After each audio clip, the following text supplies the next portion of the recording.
I recently disembarked a cruise, and it is safe to say that that cruise didn't exactly go to plan. We had bad weather, we were seasick, we had problems with excursions, but I did come off of that cruise with $1,083 in compensation, which definitely did make a big difference. I've spoken to lots of people who missed out on this. Some of them didn't realise that they were entitled to any compensation until they got home, and because they needed to do things on board to get it, by the time they got home it was too late. No company is going to proactively come to you and tell you that they owe you money, so that is why in this video I'm going to tell you exactly what happened, so that if you're ever in this situation, you don't miss out on money that you're entitled to.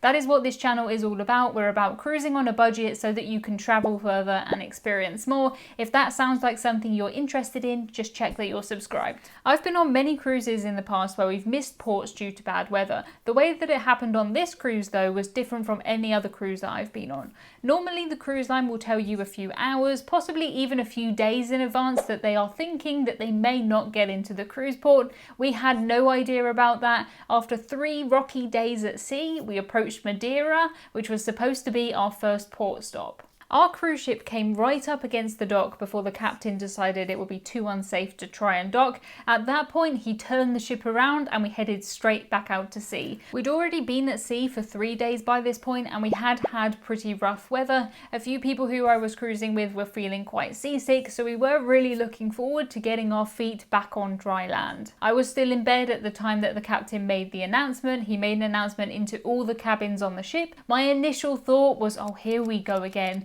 But I did remember something that made me feel better. When you buy a cruise and you press that buy cruise button, you are effectively signing a contract with the cruise line. Almost nobody reads that full cruise contract. I have for a different YouTube video, but what it says in there is that at any point the cruise line can change the itinerary, it can change the ports, and it doesn't owe anybody any compensation for that. That's all just part of the fun of taking a cruise. Before the cruise, I had bought cruise-specific travel insurance, and I did have some vague memory about missed cruise port cover being included. My current travel insurance, the documentation that came with that is 43 pages long, so I understand why people don't know what is within that document. I didn't know how much the missed cruise port cover would be though, and I didn't know how I would prove that I didn't go to Madeira. I have seen many times before where companies have asked for photographic proof that a parcel or something hasn't arrived, and the person just sends an empty hand.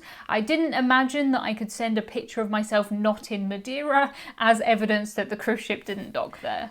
Because we had this new full day at sea, I had time to look through the insurance documents. I was expecting that maybe we would get £50, maybe £100 compensation per person per port, but I was amazed to see that we would get £200 each for every port change, up to a limit of £800 per person. There were 4 of us travelling on this travel insurance policy, so if we got £200 each, that would be a whopping £800, which is $1,083 for those of you who are from the US. Our travel insurance policy for the 4 of us didn't cost that much, so if we could actually get this money back, we could make money from our travel insurance, as opposed to normally you just pay it and you don't get anything back.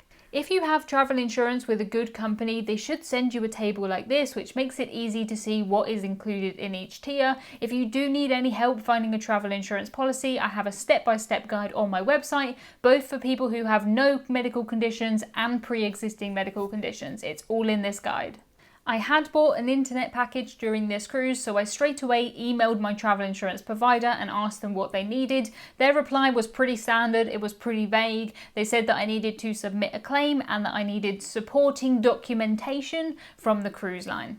I went to the reception desk and I asked the person working how we would be able to get some sort of documentation like this. We were cruising in 3 cabins, so we gave the person our 3 cabin numbers. We were added to a list of people who wanted this letter sent to them.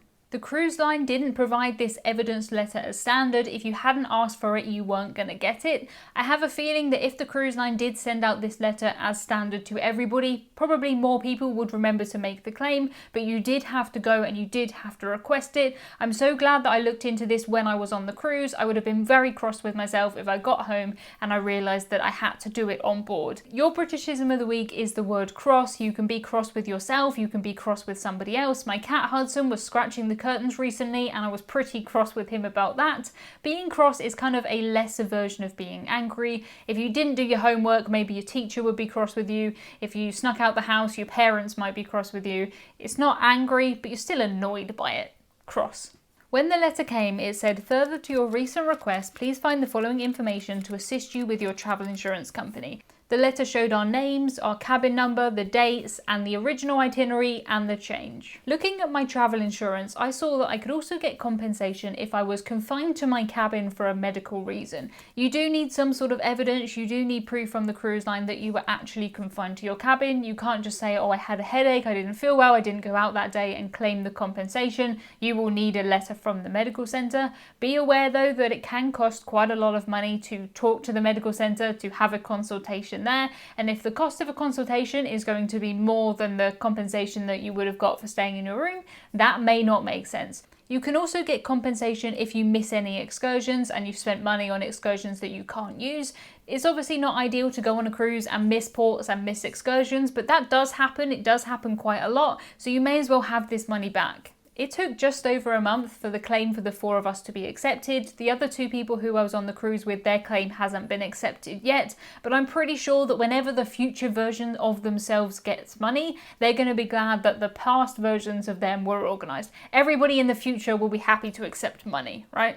Even if you're sure that you have cruise-related travel insurance, there's a few little things that could mean that you're not covered. Watch this video next to make sure that your cruise travel insurance does cover you, and to find out why for some people the mistake of not having the right travel insurance can be the difference between life and death. Watch this video next.